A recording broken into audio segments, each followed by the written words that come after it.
창세기 40장 1절부터 2절까지 보겠습니다. 그리고 그것들은 그들이 범죄한 후에 있는 일이다. 이것들은 그리고 이것들은 그들이 범죄한 후에 있는 일이다. 술을 담당하는 자와 요리를 담당하는 자, 애굽 왕은 그들의 주권자에게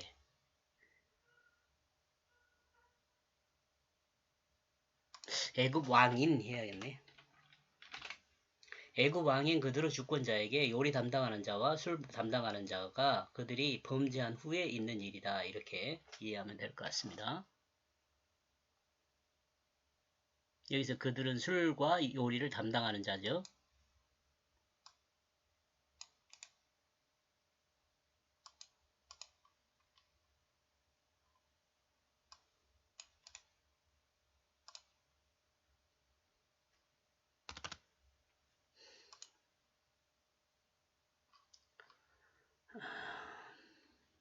창세기 39장에서 중심은 진실함으로 섬긴 요셉은 죄가 없다는 것을 드러냅니다.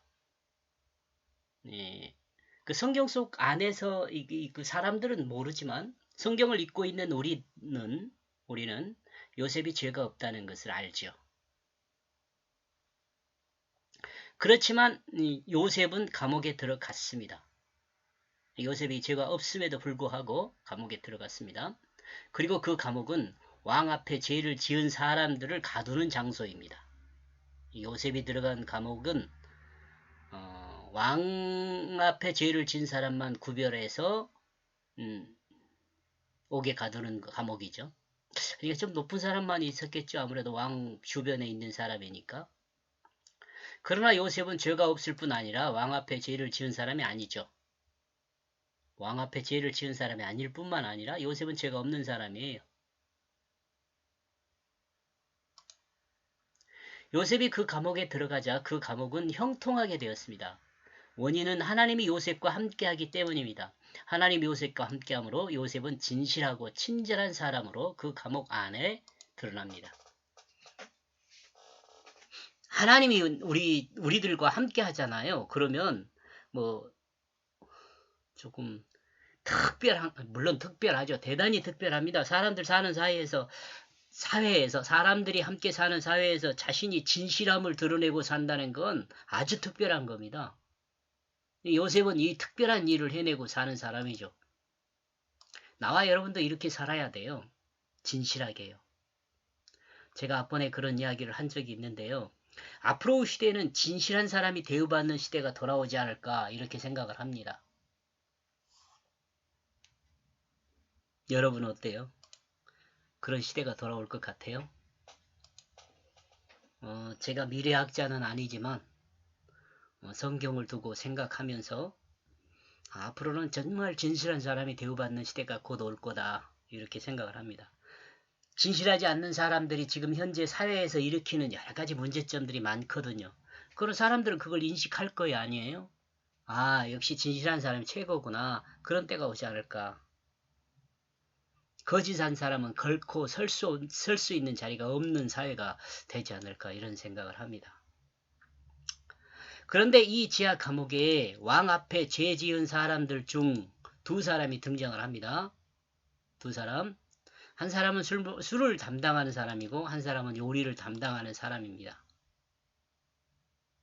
제가 이 이야기를 들으면서 왕의 술을 담당하고 요리를 담당한 사람이 감옥에 갔다. 좀 이해할 수 없을 상황이기도 하죠. 근데 이 솔로몬의 전도서에서 보면은 솔로몬은 그렇게 이야기를 하고 있더라고요. 인생에서 가장 즐거운 것이 무엇이냐? 먹고 마시는 거다. 이렇게 이야기해요. 먹고 마시는 거. 인생에서 가장 즐거운 것은 먹고 마시는 것이다. 전도서 8장 15절 말씀을 가져와서 여기 기록을 해놨는데요. 이에 내가 희락을 찬양하노니 기쁘고 즐거운 것을 찬양하노니 이는 사람이 먹고 마시고 즐거워하는 것보다 더 나은 것은 해 아래 없음이라.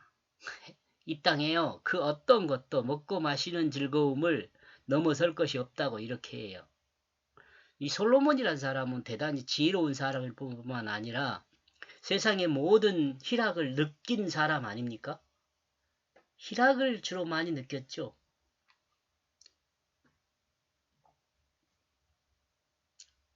하나님이 사람을 해 아래 살게 하신 날 동안, 이게 여기서 사람으로 해 아래에서 사는 날 동안 사람으로 이렇게 해도 의리니까 목적으로 생각하면 의로라고 생각해도 돼요. 수고하는 일 중에 그러한 일이 그와 함께 있을 것이니라. 해 아래 가장 즐거움은요, 먹고 마시는 거다 이렇게 생각. 이게 지금 여기 먹는 것은 요리를 담당하는 거잖아요.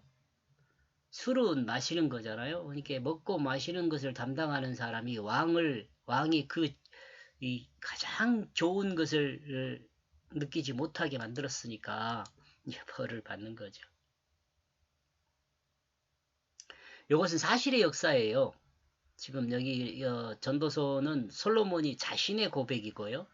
이 지금 현재 나와 여러분이 창세기 40장을 통해서 배우고 있는 내용은 그 요셉이 겪었던 그 사실의 역사를 지금 기록하고 있는 겁니다.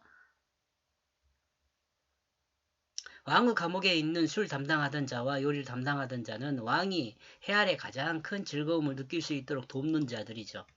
그런데 왕의 삶에 그 희락을 방해했습니다. 그러므로 지하 감옥에 갇히게 된 것입니다. 술을 담당하던 자와 요리를 담당하는 자는 요셉이 갇혀있는 그 감옥으로 왔습니다. 그리고 왕의 호위대장은 그들을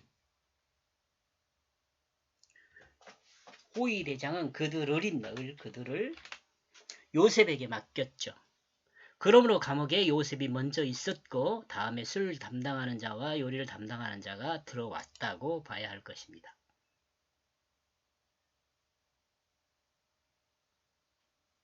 그들이 범죄한 후에 이제 들어왔으니까요. 2절 그러므로 애굽 왕은 두 관리에게 화가 나 있다. 이 두 관리는 술과 요리를 담당하는 관리죠. 술을 담당하는 관리와 요리를 담당하는 관리에게. 보디발도 심히 화가 나 있죠. 보디발도. 왕도 화가 나 있고 보디발도 화가 나 있습니다. 그리고 왕도 술을 맡은 담당자와 요리를 맡은 담당자로 인해 화가 나 있습니다. 그 이유가 무엇인지 명확히 알 수가 없습니다. 이 왕이 화가 난 이유도 그 다음에 보디발이 심히 조금 짐작은 가죠. 보디발이 화가 난 것은 좀 짐작이 가기는 가지만 왕이 화가 난 건 잘 알 수가 없죠. 애굽 왕은 두 관리에게 화가 나 있다니 이 화가 난 이유는 아직 잘 몰라요. 아마 이게 조사를 하고 있지 않은가 그렇게 생각이 됩니다. 다만 이들이 왕의 만찬을 망친 것으로 생각해 볼 수는 있죠. 여기서 기분이 좋은 사람은 감옥을 감독하는 사람뿐입니다. 감독하는 사람이요. 감옥을 감독하는 사람. 이는 하나님이 함께하는 요셉이 감옥에 있기 때문이죠. 이 두 사람, 보디발이라든가 왕은 기분이 엄청 화가 나 있는데 이 감옥을 감독하는 사람은 그렇게 기분이 나쁘지 않아요. 왜요? 요셉이 감옥에 와 있기 때문에 그렇습니다. 생각하면 사람이 있는 곳에 진실한 섬김이 있으면 사람들의 기분을 좋게 한다는 생각을 합니다. 여러분은 어떻게 한번 생각을 해보세요. 여러분 주변에 진실한 사람, 나를 알아줄 수 있고 내 진실을 알아줄 수 있는 사람이 옆에 있다는 거 얼마나 행복한 건지 모르죠. 이런 점에서요. 부부는 이와 같은 사람이 서로 대주어야 하는 것이 아닌가 생각을 합니다. 부부. 최소한.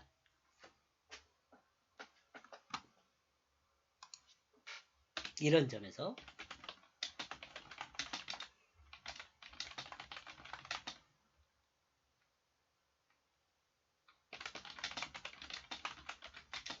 사람으로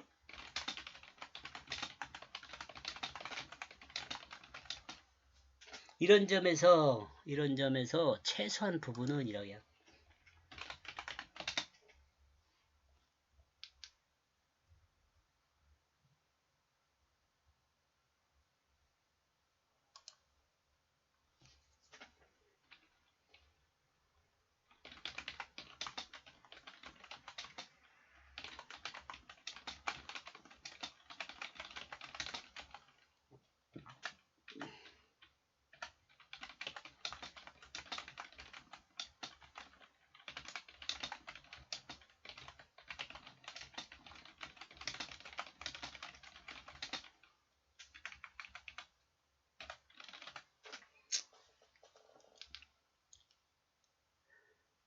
여러분은 어떻게 생각할 때문이다. 때문이다.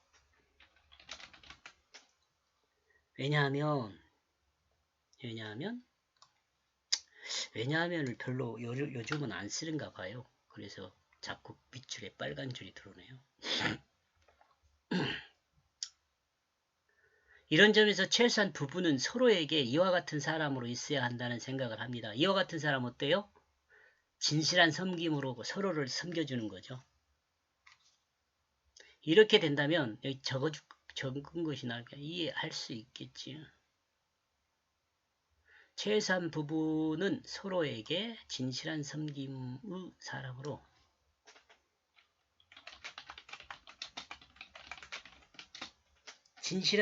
사람으로 있어야 한다는 생각입니다.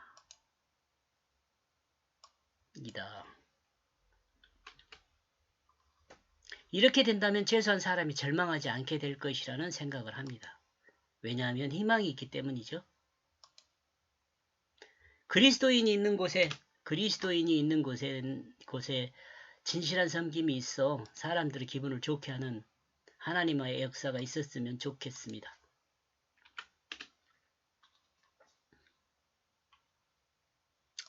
여기까지 보겠습니다. 고맙습니다.